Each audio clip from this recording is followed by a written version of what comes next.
edition of What You Been Watching. I am your host, the dead, marvelous Mike Dudley, followed as always by my mummy's best friend, MD3. MD3 checking in on what's going on. That was Count Duddles, the pimp from Transylvania. There was nothing vampiric about that. Got a goldfish in the platform heel, son. Exactly. So what's going on out there in podcast land, everybody? Thank you for checking in with us. And hope you're all doing well out there. Thank you to our music, Kesta, always bright. Please, by all means, reach out to us at Whatcha Been Watching Podcast at gmail.com for all you enunciating peoples out there. Man, so what's been up, my dude? Talk to me. Oh, brother, we are in the midst of spooky season, so... Spooky season. Yeah, man. Weather's changing. It's getting real nice. It's finally starting to be hoodie and jeans weather, which is my favorite time of year, because that's pretty much my fashion sense since, I don't know, 6th grade. Yeah, I feel you on that one. I have more hoodies than I have opportunities to wear them, and I keep getting more because I keep getting dope stuff from cool people. So. Like Mr. Marvelous Mike D over here, Michael, hooked me up with an awesome hoodie about Yoshi and Mario Kart, and I genuinely appreciate it. It's a very cool gift. Yeah. It says, I don't always win at Mario Kart, but when I do, it's because I pick Yoshi. And it has a little cartoon Yoshi in the cart. It's pretty rad.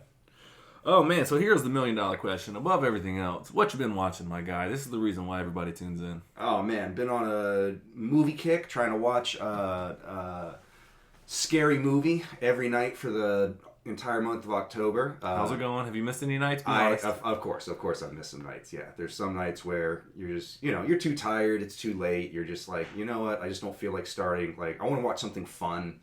I've been immersed in spooky goblins and fucking witches and et cetera for the past 6 nights in a row. Let me just watch Princess Bride for the umpteenth time. Yeah, I feel you. Me every night, bro. That movie just shared an anniversary. Cary Elwes, I think that's how I pronounce his name, right? Sure. We butcher stuff here if you haven't noticed it. No, he just posted something on Facebook about it was they started production on that movie 30 some odd years ago or whatever the hell it was. So yeah, cool, man. Kind of shout out. So, anyways, spooky season. Yeah. Spooky season. Yeah. So what's on the spook list? What's on the? Let's see. Started off the month. Naughty by Nightly. No.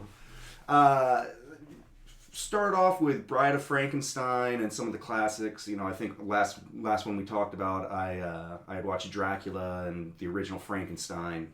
Followed that up with Bride of Frankenstein, which is way more of a comedy than I remember it.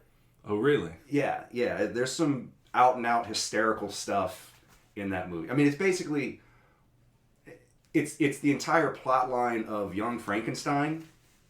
But you can absolutely see direct references that they bring from Bride of Frankenstein into Young Frankenstein. I mean, it's not necessarily a shot-for-shot remake, but the plot line is eerily similar. Oh, yeah? Yeah. That's the Young Frankenstein is the great Mel Brooks movie.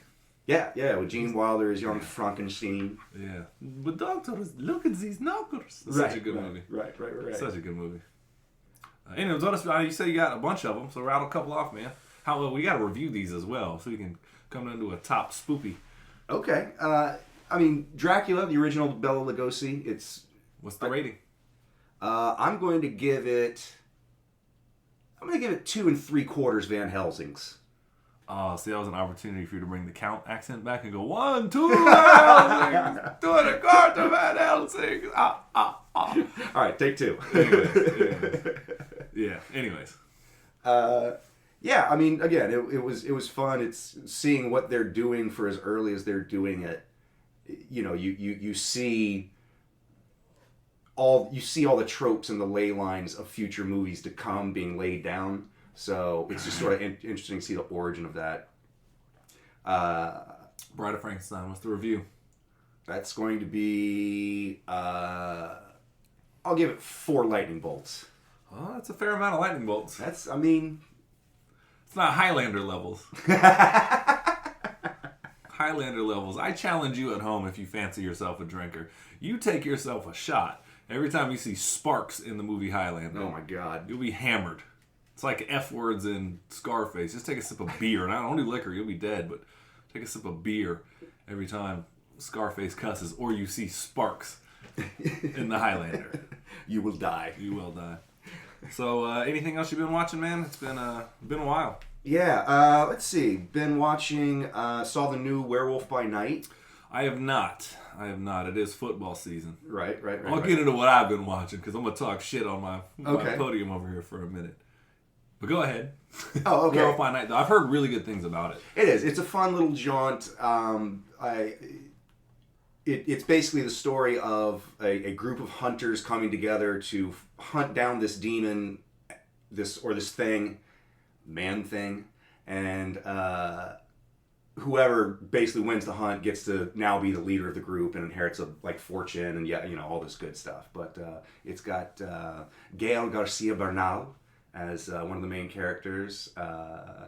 And yeah, it's kind of shot in that very 1930s Universal monster thing, like very high, contradiction between light and shadows, and it's all in black and white, and so there's a lot of the sets look like they were like very much hand built, by a group of teamsters on a back lot somewhere. Awesome. Yeah.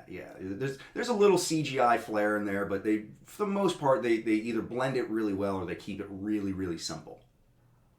Hell yeah. No, I've heard really good things about it, and I know it's only like an hour or so. Yeah. And the general review I get from most people is yes, Marvel, please more of this. Yeah. More one-shots where it just drops you in, and it's like, again, I don't need a full movie for everything. Like I said, we were talking about it last episode. It's like She-Hulk just said, hey, look, the world's bigger, deal with it. Mm-hmm. And so we don't need a full production. It's like, hey, man, let's get there. Let's get the biggest sandbox we can before everyone loses interest in this, please. Well, and also, not to spoil too much, but like throughout the entire show, like there's people that are dying and being killed off, and so like I'm glad that they didn't have to spend 20 minutes giving everybody a backstory and trying to figure out where they came from. Like they literally have a brief introduction of like, oh, we have Elsa Bloodstone with 147 kills. Wait, Elsa Bloodstone's in it? Yeah. What? Yeah, I never thought I'd see the day. Yeah. Elsa Bloodstone is. Yeah, and then they go to other guy and he's like, oh, with an impressive 58 kills in 7 continents. And so they're like, that's all the introduction that you need in terms of like, we're all we're all monster hunters, and this is everybody's credibilities right here. Right. Okay. No, I dug it. I really do want to watch it. I just like I said, I haven't been around to it, man. Yeah. But it's a nice quick little jaunt. It shouldn't be too I might much. watch that tonight actually and get back to you and talk about it. So on the flip side of that, we got to review. We're reviewing everything today. I know. Okay. We didn't plan this, but we're already two in. I'm gonna give it 5 bloodstones. 5. Nice. A big shiny fistful. Fistful of bloodstones. Yeah. That's a pretty good recommendation. Yeah. Some people are like, out of what? You Doesn't figure it matter. out. You figure it out. How valuable is a bloodstone to you? Exactly. And how much is 5 of them worth? Right. Anyways. So going from something that was done really well comic book wise, I also saw Morbius. Oh man, I've been wanting to not watch this movie so bad. Yeah. Sorry, the last couple episodes have divulged into like, ain't seen it. for me at least. Anyways. Yeah, what a big butt fuck muddled mess of a movie that was, man. Really? Like, oh man, it's just the CGI in it is so bad and so over the top, and they never fully explain what his power set is. Like, basically it's just like, well, he can drink blood and be really strong, or he can drink this like fake synthetic blood that's kind of okay, but he's not going to be as strong. But then also he can fly, and they never explain why, and he can call on bats, which I didn't know was a thing that Morbius could do, but that's okay. And just, yeah, it's so slick and overproduced, it loses all sense of substance. So the character is lost in his motivation gets lost in him just being like, doing cool shit, quote unquote. Just, you know, he said quote unquote the cool shit. Yeah. Not a good sign. You know, like, but yeah, and then all of a sudden, you know, Matt Smith comes in and he's the villain and just kind of jumps in. He's like, "Oh, I'm the bad guy now," and you're like, "Well, I mean, that's your turn." Just like, well, movie needs a bad guy. We're like 3/4 of the way through now, and he hasn't showed up. So, yeah, that sounds pretty awesome. Yeah. See, I've heard, like, I mean, I'm not trying to steal anybody else's review, but from what I understand is, like, and we talked about it before, like, the cardinal sin of a movie is to not be so bad that you're like, oh, man, like, that was enjoyable because it was just, you laugh at it. Right. Or to be so good where you're like, oh, man, like, I actually genuinely enjoyed it. It's just forgettable. Yeah. It's just like, that was a CGI muddled, like, And Jared Leto, in my opinion, is just not charming enough to carry a movie like that. Yeah. I mean, Venom is kind of like that, in my opinion, but at least you get Tom Hardy talking to himself and from himself. Well, at least in Venom, there was a sense of you knew where you were in the story. Yeah. And like you kind of knew what Venom and Eddie Brock's motivation was. Yeah, that's true. You know, that's true. like this one, he goes and does stuff. You're like, wait, why is he in jail now? What happened? Why is he in jail now? And then like he just immediately breaks out and starts killing people. Then he's like, I'm a badass now. It's like, wait, that's not how that works. You can't, like, the whole reason you were conflicted about drinking this fucking, like, synthetic blood was because the moral conundrum of, like, I don't want to kill so that I can have power. I don't want to, you know, subjugate man so that I can have unlimited power. And then he just does it. And he's like, but I got to beat the bad guy now. But also, which is Blade. I need to break out of prison now, so I'm going to go do that. So all those guards that are just trying to make a buck, yeah, you're dead now. He's like, bro, I ate cottage cheese for dinner watching you, Michael Morbius, in this cell. You know what dog food tastes like? Just like it smells. It's delicious. Delicious. Anyways, poor guards. Yeah, I've heard it's just like it's only a few turns away from being decent, but it never really gets there. Yeah, I mean, by a few small turns, if you mean like plot characterization and like motivation, then yeah, it's just a few clicks away. Yeah, an entire overhaul of the movie. You know, an immediate 180 degree at the very beginning of the movie to go in the opposite direction. I mean, other than that, it's great. Yeah. Well, to each their own. Yeah. What's the review on it? I'm gonna give it 1 Vulture cameo. Oh yeah, I've heard that was atrocious. Yep. I heard it. Like, I mean, everybody loves Michael Keaton. I don't blame him, but I heard it just makes no sense. Yeah. He just like shows up in the Sony universe. Yeah, they're trying to explain away bringing in MCU characters into the Sony verse, like Venom and Morbius, and like they're obviously building towards a Sinister Six movie. But if Sony doesn't have the rights to Spider-Man, then it's kind of nigh impossible to do a Sinister Six. Like, they do. They still do. They're just playing nice with Disney still. Yeah, I don't know. Just apparently whatever happened in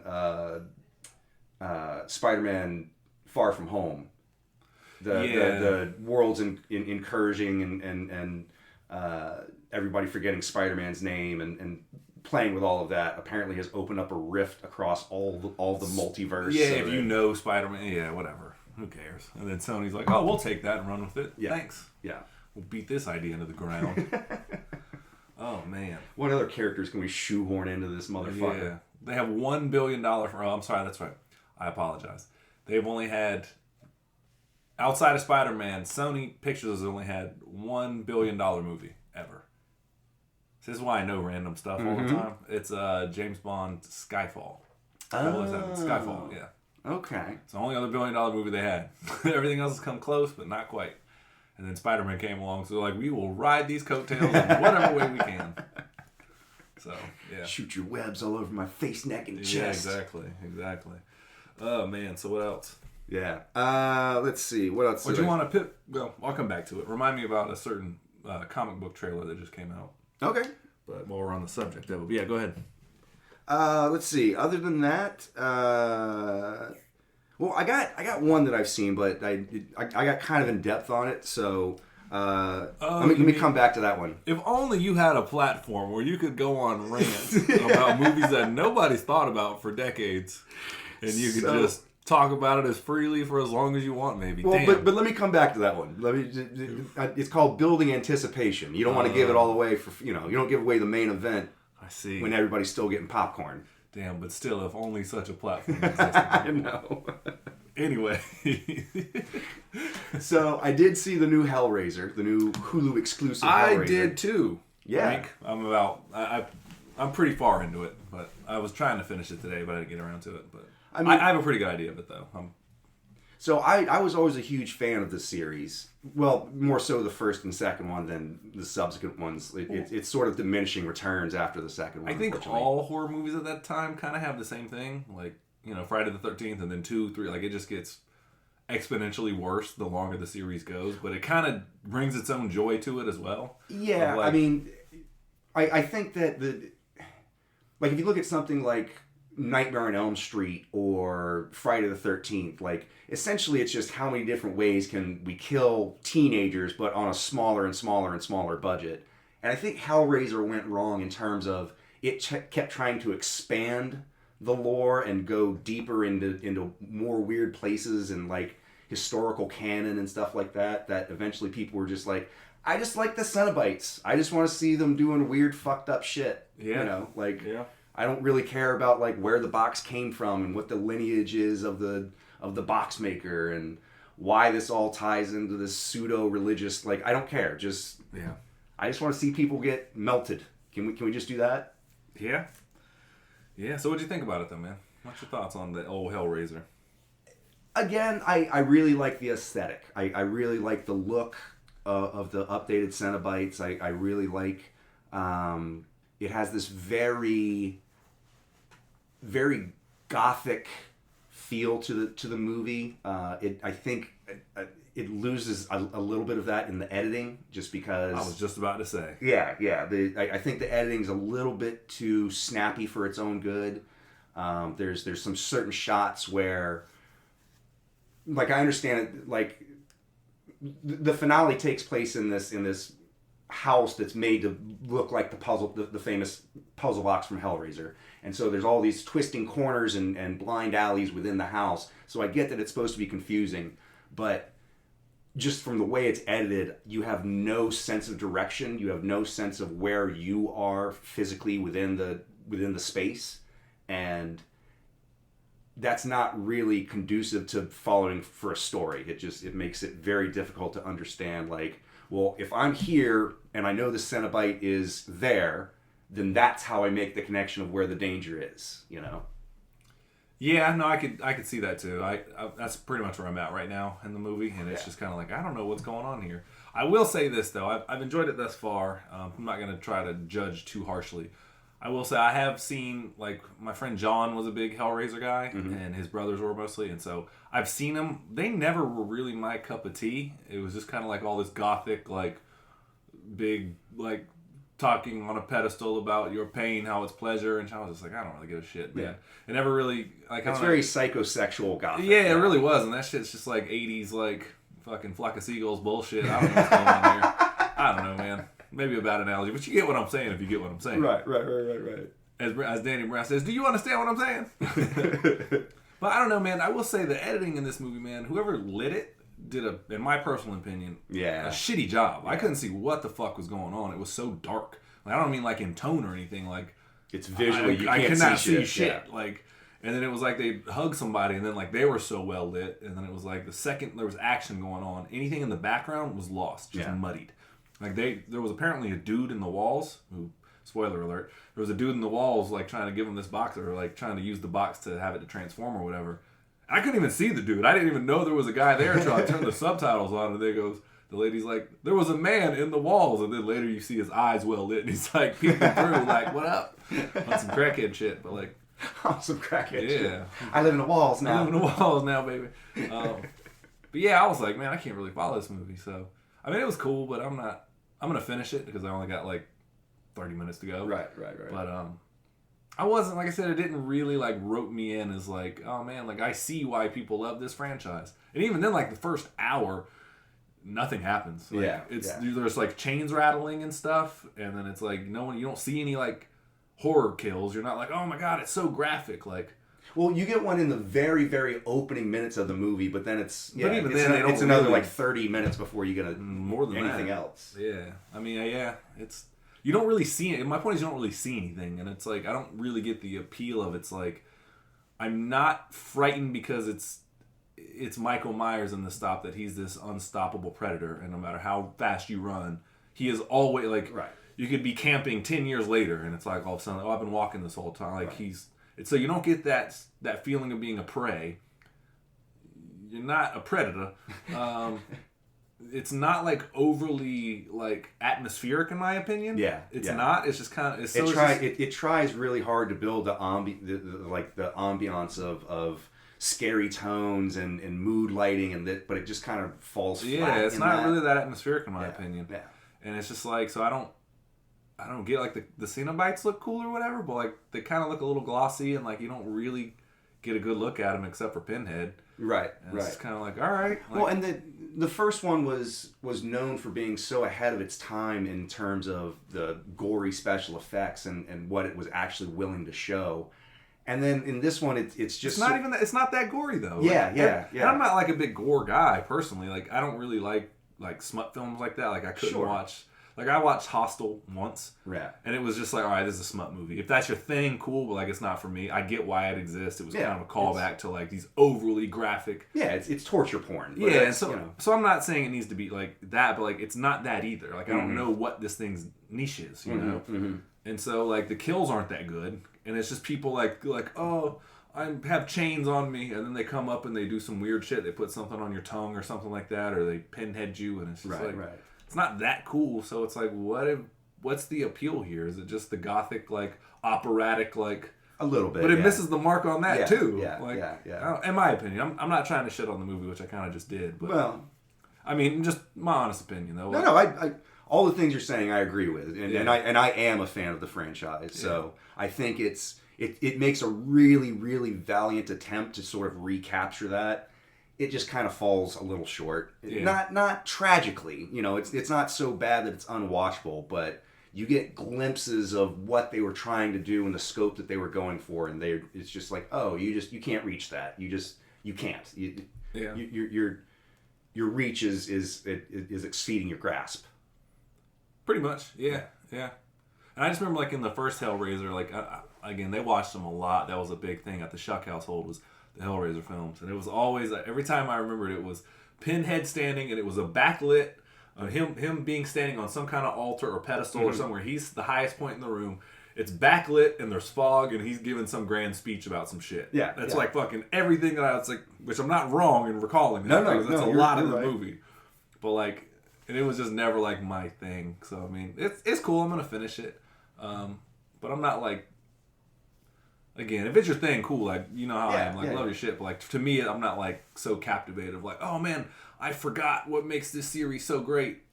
And I guess the thing is, I'm not mad at him for trying to reboot it at all. Like, good for you. I mean, there's a fan base out there, obviously. Right. And but sometimes things are just a product of their time. Yes, I agree. Like, The Crow coming back nowadays would be like, it was so 90s with Trent. I'm going to see it. Don't get me wrong. Yeah. But, like, you know what I mean? Like, it was such a... It's got one of those handsome Skarsgård boys. I think it's, one of them. Yeah. Yeah, which, again, I'm going to go see it. But, like, when I think of The Crow, I think of, like, early mid-90s. You know? That's just what it is. Oh, yeah. Spawn is another one. You're like, man, I'm interested to see the reboot with Jamie Foxx, but, like, it's going to be a tough sell, buddy. Like, and there's nothing wrong with Hellraiser being a product of its time. Sure. And back then being like, oh, the makeup and this and that and the third. It was unique. I had never seen anything like it. Right. Sorry, I kind of stole your thunder on that. No, you're good. No. I got more to say on it because I got my notes over here. Go ahead. I'm going to say it like I did last week. The hard-earned tax dollars. This is proof of research right here. That's what that is. No, but I'll just say a couple things. The main protagonist, Riley, I guess she's like an addict. You can kind of tell she's been struggling with her own demons or whatever like that. Mm-hmm. Hey, I see what you did. Yeah, I see what I did there. And she has a brother who's awesome. That's my note. It says, brother equals awesome. His name is Matt, and they live all together with they have a boyfriend that lives there or whatever. Mm-hmm. And then Riley has a boyfriend named Trevor, and he's just kind of this dude that's kind of like gets high and has sex with or whatever. Just sort of keeps him in the cycle. But he's an all right dude by the end of it. But is he? Well, no. I mean, like, so far in the fact that, like, he does kind of care about her in his own weird way. But keep watching. Yeah, I'll keep watching though. Yeah. I hope somebody gets sold out because she's already starting to stab people with that damn box. But no, I do think there's a little bit of an analogy. I do think that there's a little bit of like a parable. Is in other words, check your what you've been watching bingo box where Marcus uses the words that he's pretty good at using in context. I'm not really sure if it's right though. Don't correct me. I think that is right though, right? Yeah, you got it. Good. Yeah, see, I'm pretty good at this. But no, it's like an analogy for as Riley, like I said earlier, she's an addict or whatever. You can tell. Kind of they talk about meetings and stuff, whatever. Cool. Right. But I think the kind of like I'm trying to think of the word to describe it. Fuck it, I'll just say it. As somebody who struggled with this themselves, they did kind of nail some things, and I think it's what's the word I'm looking for? Is it analogy? I guess. Yeah. Into addiction itself, and the fact that every time that there's a parallel. Yes, thank you. That was the word. Yeah, a parallel that runs in the fact of every time she goes out and gets high or gets drunk with this dude Trevor, bad shit happens, and it happens to everyone else around her has to pay the consequence. Right. And they're all like, what the fuck, dude? And then she doubles down on her own bullshit. Right. And I'll explain what I mean. She goes out and they're looking for cash or whatever, or something to do. They don't even like look like they need money. They just look for something to do. So they break into this old warehouse and steal the HELLRAISER puzzle box, whatever. And when she comes back, she was Riley was drunk, and her brother is like, hey, sleep it off. We'll talk about this in the morning. And she has an attitude, like a real serious attitude. What the fuck? You're not my fucking dad. Yeah, you just want me out of here, and you're an asshole. Yeah, and he's like, sleep it off. And she's like, the brother ultimately says to her, like, in the morning, pack your shit. We got to get you up out of here. Like, we're not doing this anymore. And she like reacts so over the top, and she says, just say it. Just say it like you mean it. Tell me to get the fuck out of your house. And the brother goes, okay, is this what you want? Yeah, get the fuck out of my house. Get the fuck out. Right. Whatever. And just being pushed to the point of like, I don't know what the fuck else to do. I don't know how to communicate this to you. Like, yes, I'm mad at you, but the issue that you are in your drunken, idiotic state are talking about right now is not the fucking issue. Yeah, exactly. And she, it's just funny because, like, I mean, without getting into it too much, like that's something that I've done in my struggles with it as well. And they talk about it a lot. Like if you ever meet people in addiction, they talk about like how your character defects become so glaring, so over the top that it magnifies those of everyone else around you. Like I act so out of pocket that the only reasonable response is like it makes you out of pocket. Right. It's like, bro, you're punching holes in my walls, and then I punch you in the mouth, and I'm not a violent person, but you got to get the fuck about my house. Right. You know what I mean? So it's like, what are we doing? And before you know it, you're crazy too. And so I think this movie does do a good job. I think one of the writers actually may know somebody or kind of had an idea, because it's definitely a theme that runs throughout. You think somebody in Hollywood has secret demons? Drug problem? Never. What? Never. Marcus. Yeah. No. Stop the presses. No, I think they do a good job of that, though. And they also, at one point, what's funny is, like, and again, I'm only speaking from my own experience. I'm not trying to speak for everybody. But, like, she doubles down on her bullshit a lot. Oh, yeah. Like, after he yells at her and goes, get the fuck out of my house. And he starts walking off. She slams the door and go, I thought you'd never ask. As if that's a win for her. Right. That is not a win for you, sweetheart. And it reminded me of like, I'm spunt out, fucking homeless. Yeah. And she does. Like, it was just funny. Like, and then she grabs her shit and then leaves. And then later, like, I guess Matt, her brother's boyfriend, is outside. And he's like, just stay. Like, it's just, I'll smooth things over. Just stay here. You're gonna make this worse if you leave. Like, just stay here. And then she's like, no. Again. And like every time, like, and then ultimately what happens is she goes out that night and she takes pills again. And her brother once again comes to her rescue. And she's like on this carousel, like in this playground or whatever. And she gets high and she opens up the box, but it was meant to stab her. And then her brother comes and takes it out of her hands and stabs himself. And again, it's another parallel of like, somebody else who was sober trying to look out for you is now in deeper shit because they cared about your dumb fucking drunk ass in the first place. So the whole context is you solve one side of the puzzle box and then a random blade pops out and it's supposed to either stab you or stab somebody. But apparently whoever it stabs, like whatever blood gets on it, that their soul is then forfeit, and then the Ceno-Bites come to collect it until you can figure out all like 8 configurations or 7 configurations or whatever the fuck it is. Or you have to pay another soul. You have to stab somebody else with it, ultimately. Right, so... And most people, it's weird, I don't know how they assume that, because some people don't get the chance to be like, no, I'll gladly pay somebody else. But I think it's like, I don't know how that debt rolls forward. Yeah, like they're never really super clear on it. It's just sort of like general guidelines. Yeah, but yeah, it's. I just thought it was a good parallel of like that, and like there's another scene later where like the boyfriend of her brother who's now missing is like, I told you not to leave. Like this all started like if you just would have stayed in the house that night, like I told you to. Like, and she's like, no, I'm gonna go to this spooky mansion by myself. Then, like, she's so incapable of not. Like, she just triples, quadruples down on her own BS, and so it's a little bit annoying just because when people are that short-sighted. But again, they did a good job of at least setting up like, hey, this is a person who's really selfish. The problem is that ultimately, like, she doesn't learn anything. Like, her fucking brother gets killed, and her boyfriend ends up being a douchebag, and she walks away like, oh, that was fun. Walk away. Yeah. Hope I don't do drugs again tomorrow. Like, she will. Like, I don't know. There's just, if they were shooting for a sense of nihilism and hopelessness, they wildly missed the mark. Just because now it's like, well, the character doesn't learn that there's nihilism and hopelessness. They're still oblivious to it. You know, at least in the first one, there's a little bit of that sense of, you know, Kirsty understands that, like, oh, there are forces out there that are so much more powerful than any of my little small world problems. Right. So, I don't know. They kind of miss it. I don't know. But again, I don't hate the movie. I just don't think I'm really the guy for it personally. The Hellraiser franchise. But hey, if that's your cup of tea, that's what it is. I know you're a much bigger fan, so I would like to hear your thoughts on it. So I know I kind of went off on a long tangent. No, I think I already. I was never asked what I'd been watching. Be better. I have feelings and emotions and eyes too. I'm sorry, I'm a selfish lover. I know, it's all good, man. It's all good. I'm trying to get mine. I know, right? No, we're all good. I came, get off me.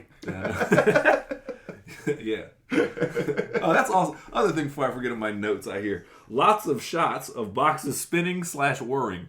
They got like 80 shots of that box going zzz, click, click. Like a transformer. Like, I'm like an hour and 20 some odd minutes into it. It's like, god damn. You see where the budget went. Yeah. all the money they were going to spend on lighting, they went right into the fucking box. Yeah, I don't know though. Just to reiterate, it's like it's not overly gory. It's not overly atmospheric. It's not like something stalking you. It's like these things show up, they're gonna get you. Like transport through portals or whatever the fuck it is. But they just like showing up and talking to you is what it seems like. They're like, you have so much more pain to deliver us. Please deliver us more pain. Pay your dues and stab somebody with this box, please. It's really entertaining for us. Like, they seem bored as shit, personally. And they're like, save your oxygen for your screams. I don't know. That's exactly how Pinhead sounds, by the way. It does. That's how all of it, in my mind at least. Again, the one girl that they got, the Ceno-Files. We're Ceno-Files. No. Ceno-Bites. Ceno-Bites. That sounds like a movie snack. Patent pending. If you're out there and you have a candy company, don't you dare take my shit. Ceno-Bites. We have so much flavor to deliver. Much flavor. All right, this is on a separate advertisement. This week's sponsorship by Ceno-Bites. Is it cinnamon bites? No. No. They're spicy. Exactly. All right, long tangent there, but yeah, boxes work. Go ahead. But no, I just want to know your thoughts on it. No, I think I've already covered it as far as you were right. It's they were trying to recapture the magic of something that was a product of its time. You know, the original one was so good because it push the limitations of visual effects. It's Clive Barker too, right? Yeah, it's his imagination. Right, and I think I want to say it's Rick Baker doing he's done everything. Doing the special effects. It really pushing the limits in terms of not necessarily jump scares and psycho killers and stuff like that, but really trying to build an atmosphere and a mood of abject terror. Más o menos in terms of how it made out with that, but the new one just falls woefully short of that. Again, I like the aesthetic of it all. I really like the look of the Ceno-Bites. I really like. I can't. Every time I hear it, now it's ruined. I never take these movies seriously now. Sorry. Go ahead. I like the look of the Ceno-Bites. That's right. They're tasty. Exactly. But yeah, I like their look. I wish it had been lit better, and I think that the editor really did a disservice to the movie. The scene that takes place in the carousel, like it's supposed to be this wide open park, and yet they keep cutting the movie to where I'm never really sure where people are standing in relation to the thing, because sometimes on a wide shot they're very clearly standing in front of the building, and then they'll go on a close up and it's nothing but woods behind them, and it's very distracting to be like, well, wait, maybe if they're like, I don't know, transient or sort of ethereal and sort of floating and never in one place, I could get it, but if that's what they were going for, they didn't accomplish it. It just looks like bad editing. So even then, man, like, I'm not a filmmaker, but like, there's like some 101 stuff. It's like, and I'm not saying you have to follow these tropes, but this just came to me in a dream just now. Right. It's like you're on the carousel and you put the camera there and you follow her as it spins. They do that. Eventually, you're going to see somebody and you're like, oh, and then you circle back and it's closer, and then it's back. They didn't do that. No. They were just like one time. What is that? And it's like, man, you missed the mark on that. Right. Dude. Like, Right. That's how that was a perfect opportunity to. And again, it builds spatial relationship. It lets you know exactly how far away things are, and it's a really good way to work in a slight jump scare in terms of like, oh, they're closer, oh my. These Ceno-Bites just like talking though. They just show up and they're like, Clarice or whatever. Riley. And I was like, man, y'all just shut up and sneak up on somebody. God damn. Right. They love the sound of their own stupid ass echoey voices. Anyways. That's enough out of me. But enough about our podcast. I know, right? That's good. I will give it 1 hell raised. How about you, sir? 1 hell raised? That's really pretty good. I mean, you only need one. You know what I mean? I will give it 1 singular crispy Ceno-Bite. 1 Ceno-Bite. 1 fun size Ceno-Bite. 1 fun size Ceno-Bite. Ceno-Bites. Anyways, I just love it. She doubles down on this shit. Get the fuck out. She's like, I thought you'd never ask. And first thing I said in my brain was like, sweetheart, that is not a win. Put the shovel down, my dear. When you find yourself in the hole, stop digging. Yeah. Let's take a break. This first segment was brought to you by our dear friend Scott Copel. Scott Copel, the only one to actually use the Whatcha Been Watching email. And we are back from our sponsor, Scott Copel. Scott Copel, we had a conversation about mispronunciations, and here I am mispronouncing your last name. So thank you very much. No, but seriously, please do. I'll replug it again. Please reach out to us at whatchabeenwatchingpodcast@gmail.com. Where can they find us on Facebook, my brother? We can find us at Dudley Bros Podcast on Facebook, or just search for Whatcha Been Watching Podcast. Look for the very colorful banner done by the great MKD Art. Oh, man. So, Hellraiser. What else? I mean, that's it for me, man. So, $1 million question. What you been watching? Ooh. I have been on a little bit of a kick myself. Not necessarily as much with the spooky movies. I know I forgot one on my list here, but I'll try to run through them. I watched a movie with Angie. We were late at night. I was assembling a dresser, and I was trying to just put something on in the background. And a movie called Bad Words was on. It's like a 90-minute, like in and out kind of thing, and it's directed by Jason Bateman. And dude, I forgot how fucking great Jason Bateman is in everything he does. Oh yeah. Like he stars and directs in it, and he stars in it and directs it.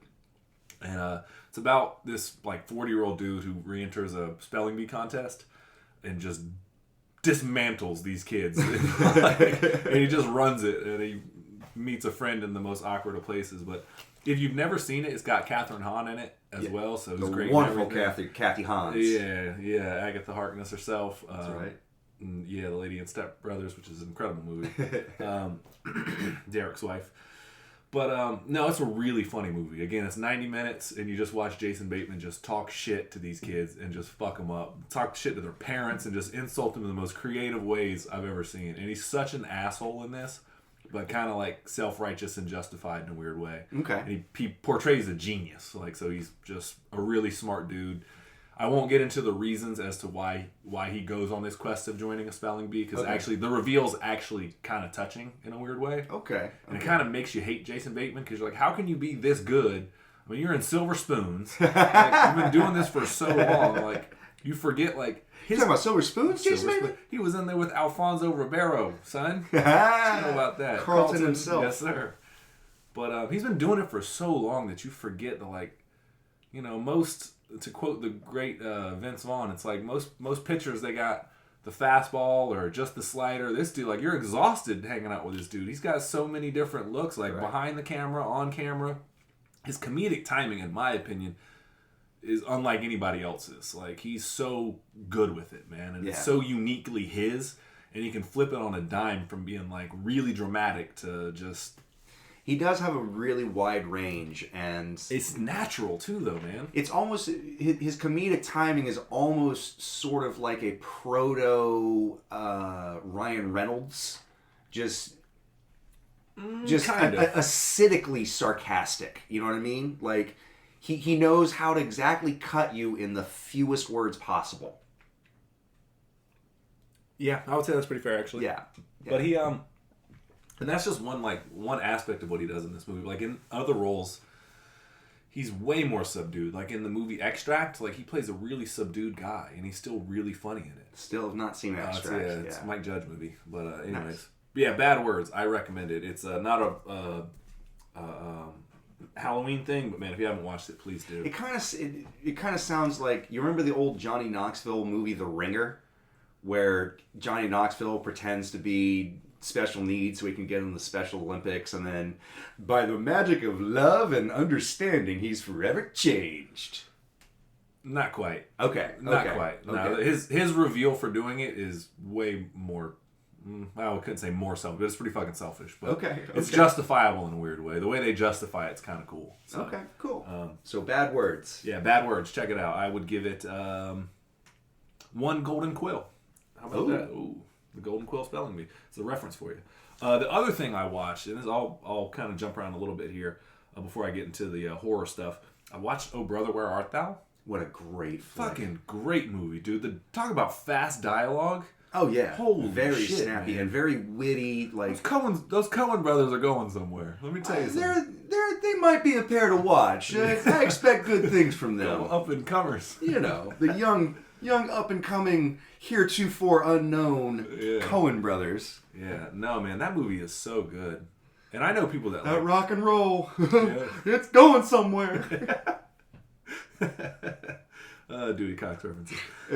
Anyways, but no, I know people that absolutely love that movie, like one of their favorites of all time. And I gotta say, it's kind of like a Forrest Gump or something like that, where if somebody came to me and said, Oh Brother, Where Art Thou is my favorite movie of all time, I can easily, it's not mine, but I could easily see why someone would say that. Oh, for sure. It's a really good movie. It doesn't take a lot to make a really strong argument for that movie. Yeah, it's like same thing with like Forrest Gump. It's like, maybe not mine, but I could see somebody how they got there. Or like, same thing with Shawshank Redemption. Sure. Where it's kind of hard to say like, no, you're wrong. Or like... Or Debbie Does Dallas. Yeah, one of those types. Yeah. A lot of different genres. You know, accessible to the masses, right, you know. Right.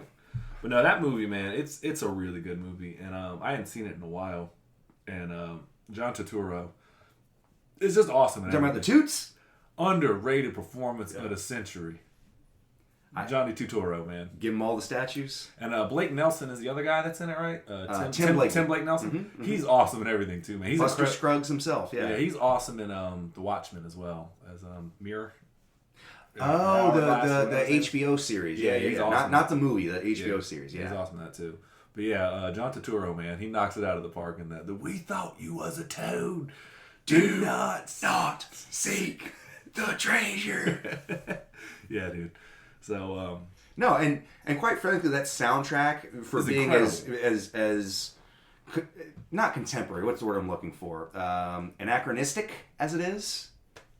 I don't know. I just shook my. You can't see this on screen. I'm shaking my head. He knows I don't know. What there was too many syllables. I'm sorry. He knows I don't know what that means. The soundtrack was good. I like the music. You have to break it down, and I would give it one stereo setting. I'm gonna give it. For Oh Brother Where Art Thou? I'm gonna give that. No, the soundtrack is. Whew. The soundtrack. I'm gonna give that 8 rings and a shiffer robe. There you go. I will give it 1. No, I've been giving out a lot of 1s recently. I'll give it an 8-piece band. An 8-piece band? 8-piece band. Banjos and all? Banjos. Somebody's got the washboard. Somebody's got the jug they're blowing into. Yep. 8 pieces, band. 8 pieces. So the bear country jamboree. Pretty much. Take the robots that you see at Chuck E. Cheese. Double them. Okay. Anyways. No, but the movie, and you're right though, the soundtrack does blend in so perfectly. We were talking one time about what song you couldn't replace in a movie or what soundtrack you couldn't replace. We were talking about it with, I think Garden State got brought up, Pulp Fiction got brought up. Right. How we slept on that movie, like, you can't replace that soundtrack with something else. Like, there's no modern take of like, it fits exactly what it's supposed to be. Like, you couldn't take that movie and do, like, folksy renditions of classics. You couldn't do, like, Madonna's Like a Virgin to the tune of You Are My Sunshine. Yeah. Or Rock Candy Mountain done by, like, Altar of the Beast or whatever. Yeah, whatever. You're Yeah. But that movie, that soundtrack, 10 out of 10. Those Coen brothers, keep an eye out for them. Before I get into the more serious stuff, I did get into a little bit of Halloween stuff. I watched... It's spooky season again. Spooky season again. How many movies did you watch? I did watch some Simpsons Tree Houses of Horror. Great. Yeah, I mean, they're all time, man. I watched one. There's a line, and I forget how deep reference just the Simpsons have been in my life. Mm-hmm. A good friend of mine, it was a young man named Jack Beasley. We were the same age. In middle school, we had, for whatever reason, they gave us every single class together. And like we were like friends before that. We were in band together and stuff. Right. But like that year, we just became like best buds. Right. So we like 1 through 6 period was like Jack. The only time I didn't see with them, we never walked to class together because that'd be kind of weird. But like other than that, every class together. Was he your boyfriend? Pretty much. And then he lived right by school, so I'd go kick it with him until my parents got off work and decided they loved me and remembered to pick you up. So I go kick it at his house, and he was a huge... We were latchkey kids. I don't know if that's clear yet. Yeah. But, no, all jokes. Thank you for picking me up, Mother and Father. But, he would watch The Simpsons a lot. And so I would watch The Simpsons a lot, too. But I was already a fan. Sure. But there's one episode where Homer is singing a song while he's driving at night. He's like, can't get enough of that cookie crisp. And he ends up... So the cookie crisp? Yeah. And Marge is like, did you put the lights in? And he always goes, but I guess I forgot to put the fog lights in. And I still sing that song to this day. And I went back and watched that episode. It made me smile. Because Jack Beasley is the only person that I would sing that song to. And always knew what I was getting at. Like, well, I guess I forgot to put the fog lights in. Always. See, I watched that episode. Just some of the original classic, like Tree Houses of Horror. Some of them are so good. So there's a joke that we do in the kitchen, and it's from Treehouse of Horror, and it's how to cook, and then we dust off the book, humans, and then we dust off the book, and it's how to cook for humans, dust off the book, how to cook 40 humans, etc., etc., etc. And so we're always constantly being, anytime there's a conflict of why the fuck are people ordering this, and what is wrong with people and customers, so I just break out the cookbook and be like, how to cook humans. And then he'll break it off and flip a page and be like, how to cook for humans. I'm like, no. Dust it off, flip a page, how to cook 40 humans.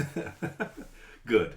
I'm glad that it has reached the depths of your social life and work life as well. But But yeah, no, I've always been a big Simpsons fan, so I've been going back and enjoying some. Of course. I know they just dropped the newest one, and I haven't seen it, but I'm going to spend some time watching that because I can't stay away from it, man. Treehouse of Horror started in season 2, been going strong since. I legitimately think that should be part of your citizenship test. We're just going to list Simpsons references. You say the next line. Yeah. No, I'm with you on that one. The other movie I watched, still kind of the same cartoony vein. I've talked about it on this podcast before, how much I love the Addams Family. Uh-huh. And I went back and watched Addams Family Values. No, the sequel. With who was the lady? Joan Cusack. Yeah. As what was it? Debbie. Debbie. What about good memory? This is why we do a podcast together. Hey. Apparently, I need to drink more. I feel scared now. I know. Right? Bottoms up too out there, and scratch that bingo card. But yeah, no, I watched Addams Family Values, man. I fucking love those movies, man. Barry Sonnenfeld did not direct a lot of movies. He's the director of that. But I'll give you another one he directed, which is just, regardless of how you feel about Will Smith or whatever, Men in Black is a good movie. And it is also a really good comic book movie. Agreed. It at least doesn't break the cardinal sin of not following its own rules. Like, whatever rules they set up in that movie, they adhere to them. There's never a point where, well, you told us not to cross the streams. Well, we're going to cross the streams. Right. I mean, take the sequels for whatever they are. Some people love them, some people hate them. I think 2 was a really bad cash grab. Yeah. But 1, standalone 1, it built a world that, like, there was cartoons that spun out of that. I can see why they chose that. But yeah. Barry Sonnenfeld directed that as well. And he directed Addams Family 1 and 2.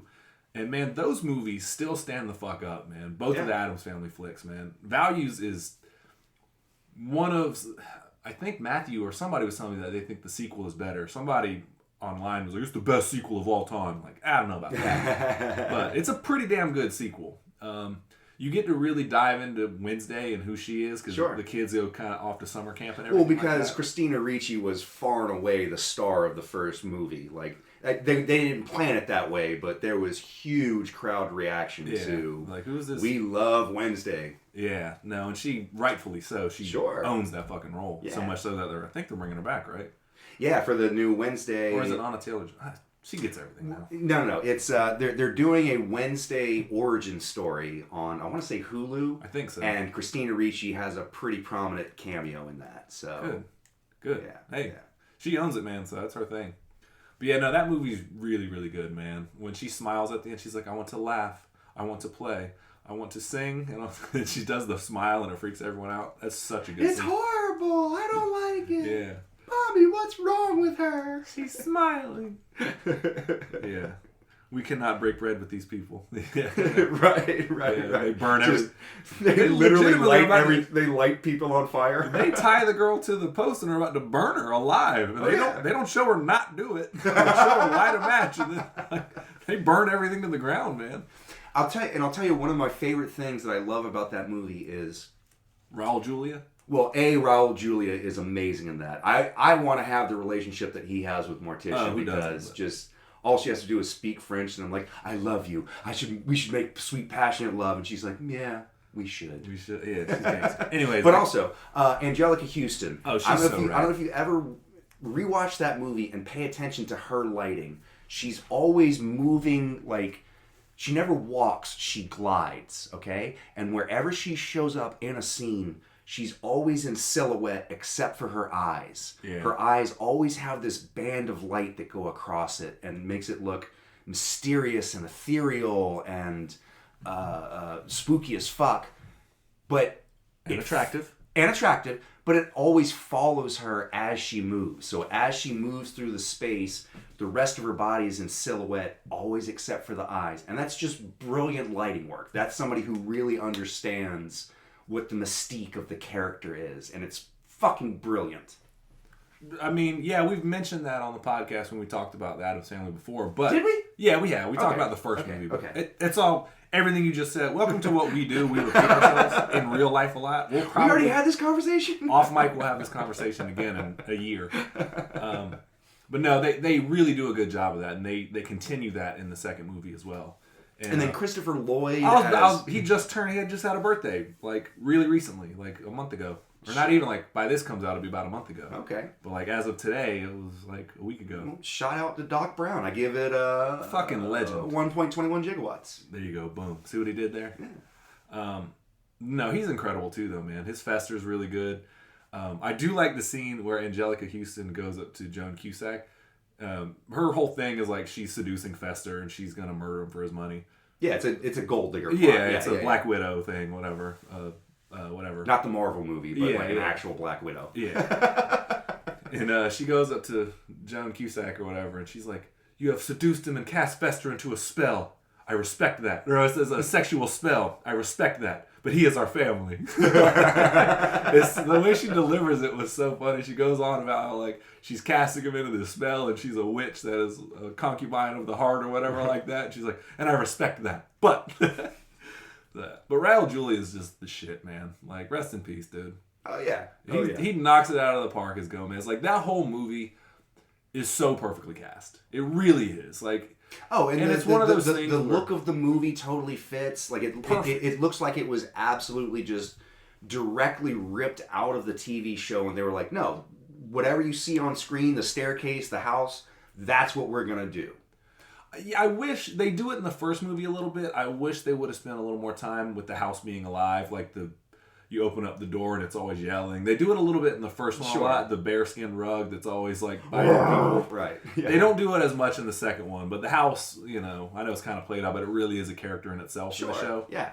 They miss it a little bit in this one, but that's fine. That's fine. They had a lot of ground to cover. But no, man, that movie, like you said, man, it's so well directed. It's perfectly acted.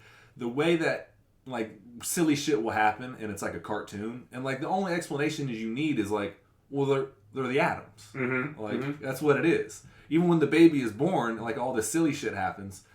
And they go, "It's a boy, is it a girl?" And Gomez comes out, "It's an Adams!" And the credits roll. Exactly. Like, you learn within the first minute and a half of the movie exactly kind of what the rules are. Like, oh, these guys are they're weird gothic cartoons. They're dark reflections of the Flintstones, Yeah, that's a good call. Yeah, I mean, it's good. I actually laughed out loud. I hadn't seen the second one in a while, but I actually laughed out loud at it. He was talking about having birth. He's like, "Are you in pain?" She's like, "Oh, terrible." When she's birthing the baby or whatever. "Are you in pain?" "Terribly." Right. And he's like holding her hand. Yeah, those two are so in love though, man. But yeah, Addams Family Values. And then I'll get into a little bit of a darker one, and then I'll get into one. I watched Confessions of a Killer. I did not watch the actual Jeffrey Dahmer TV show with Evan Peters, or Peter Evans, whatever it is. Evan Peters, yeah. Evan Peters. Quicksilver, yeah. The guy in The Office, for those that don't know. Michael Scott's cousin, or nephew, whatever he is. Nerd. Yeah. But I watched the actual Confessions of the Killer where they play the tapes and everything. Yeah. That's some fucking weird shit, man. I go down these weird rabbit holes with cults, and I can only do it so much and so often, but like...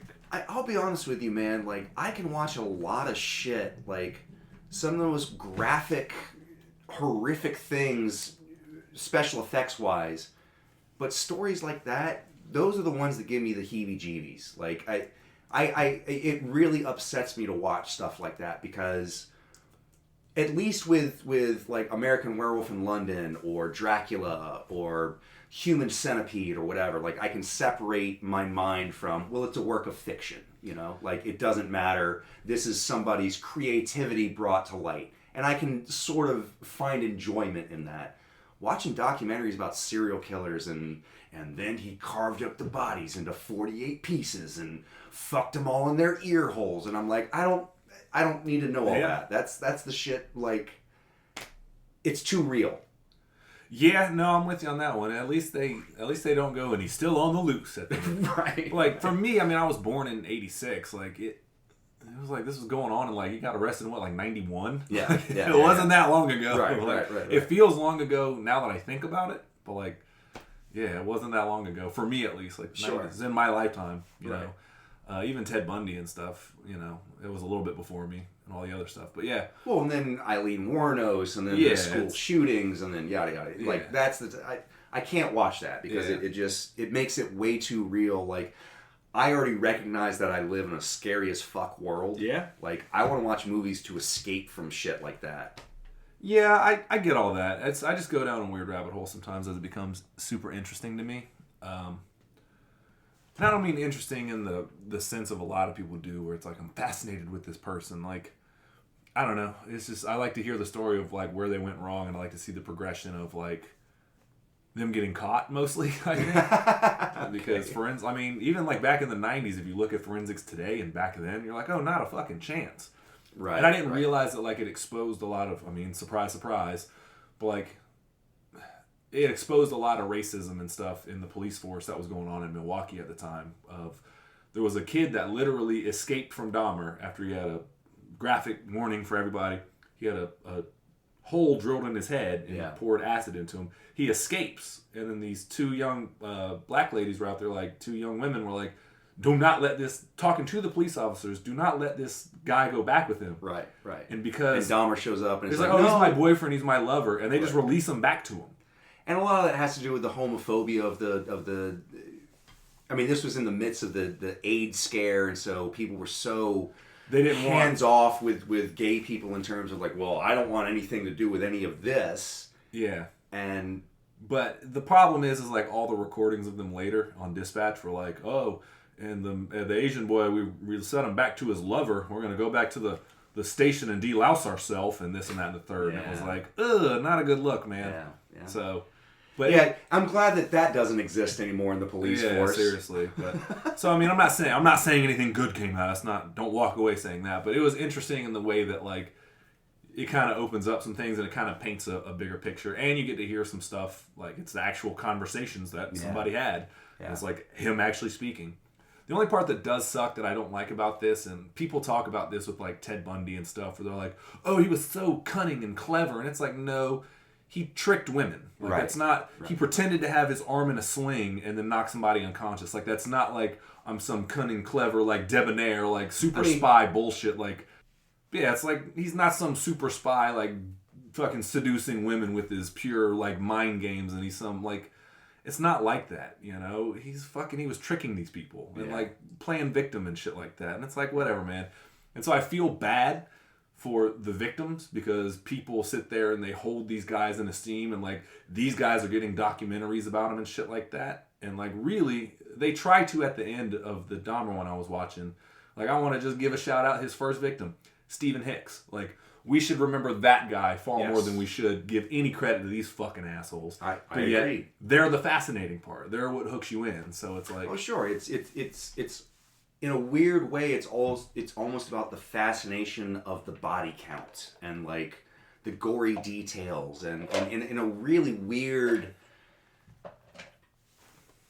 kind of in a weird, sick way that like to me is almost more disgusting than watching just gory violence on the silver screen. Like you can depict gory violence, and it's at that point. At a certain point, it becomes art. Like it's somebody dedicated their craft to make it so violent and so disgusting and so disturbing, as opposed to just finding out the minutia of details and exactly how many times they were stabbed, and I got to look at the crime scene photos and I got to look at the witness testimonies. Like there's a weird fascination. I get that in a weird way, but like I think for me what the appeal is I like the cat and mouse of it, and that's just unfortunately it's a real story, you know what I mean? But like it's I love a good whodunit, and unfortunately they tell you in the title who's doing it, who did do it historically. But I didn't know the story of how the dude got caught or anything like that, so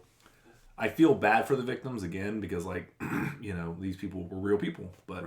It's like, man, it's fucking interesting. I like the cat and mouse of like, when are they going to catch this motherfucker? And you hear the ways that the police drop the ball and like how lazy they get by the end of it. And they're just like, you know, Gacy was just like, I don't got no more room. There's like 40 bodies in the crawl space. Like, what the fuck are we doing here? Literally, Ted Bundy was like, do you know who I am? And they were like, no. He's like, I'm Ted Bundy. You're looking for me. Yeah. Like... Yeah, so I don't know. That part is kind of interesting to me. But so enough of that. One more that I did see recently, and I talked to Michael a little bit about this. I went back and rewatched Silence of the Lambs. Holy shit! What a great movie! An incredible movie. And I'm going to say the pacing on that movie is impeccable. It is. They reveal exactly as much as you need to know to get you to the next point. You know what I mean? Like, and it sounds like cat and mouse. It sounds very like film 101, but they do it expertly. Yeah. No. Yeah, that movie is incredible, man. And if it actually made me appreciate the fact that when we did our Mad Villainy bracket, go back and listen. As we would do in the comic books, it'd say like where Stan Lee would be like back in episode whatever. Picture one of those. Thanks, true believers. Shout out to Stan Lee. But yeah, when we did the Mad Villainy bracket, spoiler alert if you haven't listened to it. Spoilers, go listen to it now. Okay. Yeah, he ended up winning the entire bracket. Right. Out of 64 villains, he was the number 1 seed, but he ended up winning it. I have no qualms about that at all. And the fact that it came down to him and Vader is like, it shows somewhat that we kind of knew what we were doing a little bit. But I don't mind the fact that he won it. Like, like we were talking about somebody saying, oh, that's my favorite movie ever. You can look at both of them, Darth Vader or Hannibal Lecter, and you can see how somebody got to those two being in the championship. Sure. It may not have been your final choice, but I guarantee you he's probably somewhere in your top 5, which is at least it gains a little bit of legitimacy. If Hannibal Lecter is in everybody's top 5 of major movie villains, then you could arguably make the point that he's probably the greatest movie villain ever. Yeah, and it's one of those things also where I know a lot of times like you'll hear these lists of people that are like, oh, top 100 this of all time. And it's like, because it's critically acclaimed, it just keeps making the list over and over and over. And it's like, to me, it's a dog shit record or whatever, movies or anything like that. I legitimately am still frightened by Hannibal Lecter. Like, it's not just like, oh shit, I'm supposed to like him because I'm told to like him. No, he's legit fucking scary. And if you don't think so, like, I would challenge you to go back and try to watch it as close as you can with the same eye that you watched it the very first time that you saw that movie or read the book. Right. The very first time. Because it was when he stood up in the freaking, as they're piecing it together, and the one security guard that was guarding him outside of Baltimore fell from the elevator. And they're like, oh, it's not him. And then you see him stand up and he peels the face off. Yeah. Your jaw was on the fucking floor. Like, that was incredible. But even before that, the manner with which he seduced the guards to give him the keys and lured them in so that he could mutilate them and take their face, like, it's the workings of a mastermind. Yeah. And that's what's really scary about Hannibal Lecter is he is constantly playing the long game. Like, you don't know if the thing that he said to you is really what he believes, or if he just fed you that piece of information in order to get you what he wanted so you could lead him down to the thing that he really truly wanted. Yep. The guy is a genius level mastermind and is willing to play the long con, and that's a really scary, dangerous combination. And he also, for whatever reason, fucks with Clarice. Like, in a good way. Like, not, fucking with her mind. Yeah, he does, but, like, kind of has a weird thing with her. Like, the first scene where she's like, what's his name? He played Stick in Scott Glenn. Scott Glenn's character sends Clarice. Oh, yeah. The FBI director, I can't think of his name. Yeah. But Scott Glenn's character. He sends Clarice there and to the asylum in Baltimore. And he's like, oh, whoever his name is, sent me a rookie, eh? And he starts fucking with her, and she just kind of shuts it down. He literally, like, you can see him light up a little bit, like, ooh, you sent me a new little rookie to play with. Toy, right? Yeah, and she kind of holds her own and, like, kind of gives it back to him a little bit, and it's weird, builds this weird rapport that you kind of have a respect for him in a weird way. Sure. For her. And the fact that and Buffalo Bill's just a great villain as well, but, like, again, terrifying. Terrifying, the whole fucking movie. So I go back to say, like, we take a lot of it for granted because it's so in, like, the ether of, like, pop culture and, like, oh, the Silence of the Ram. That you kind of like The Shining, you see the blood. You're like, even if you've never seen The Shining, you know that, oh, that's from the Shining. When elevator doors open, you see the blood. So we take a lot of it for granted because it's been out since, 91, I think? Something like that. Yeah. So, don't like, quote us on that. I think I'm right, but yeah. But yeah, like, so we take a lot of it for granted, but, like, man, go back and watch it like you would almost for the first time.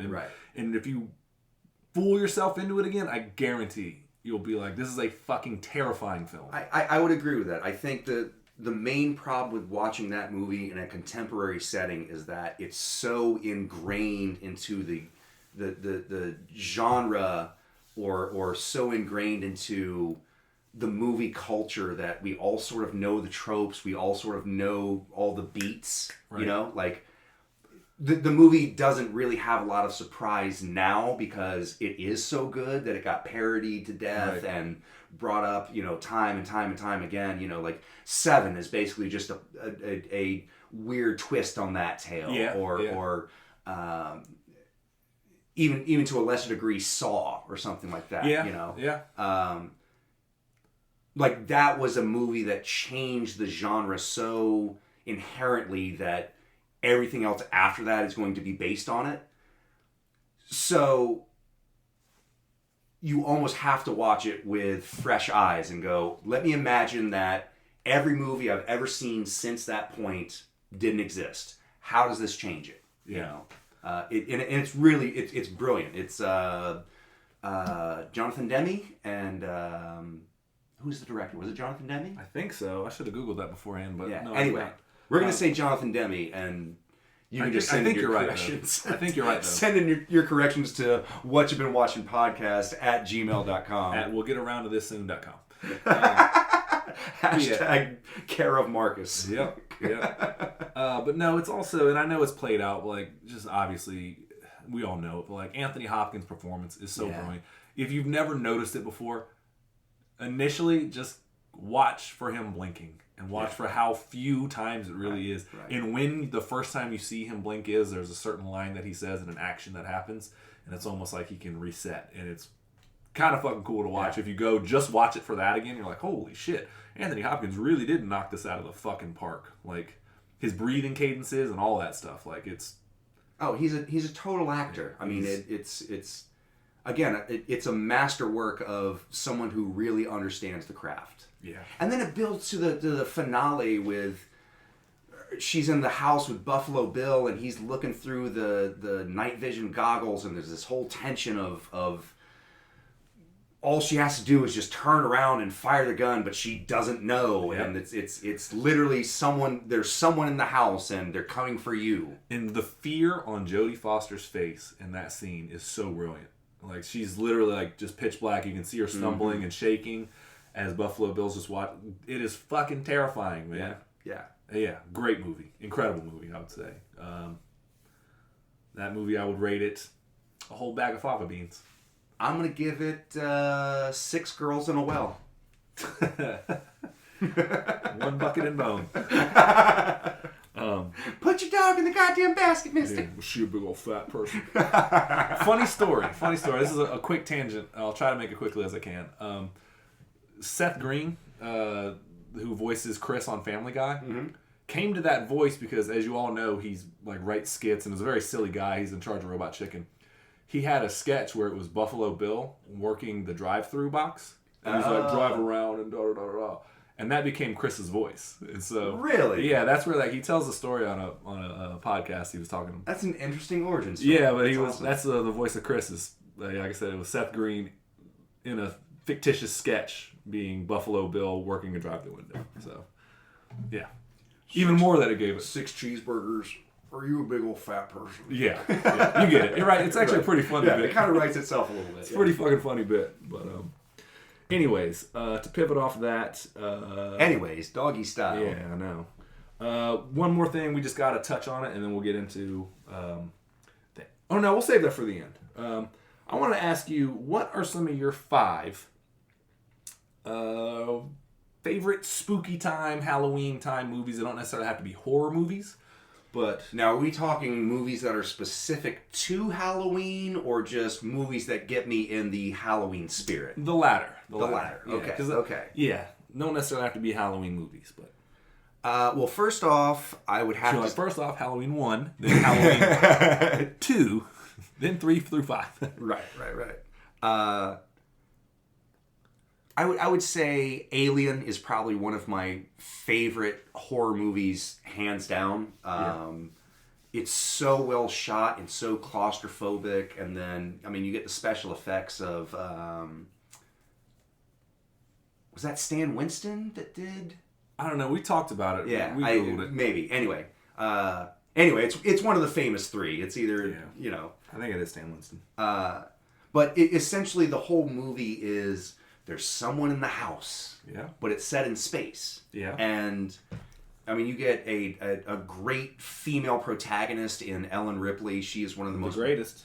She is one of the most badass science fiction broads ever. Yeah.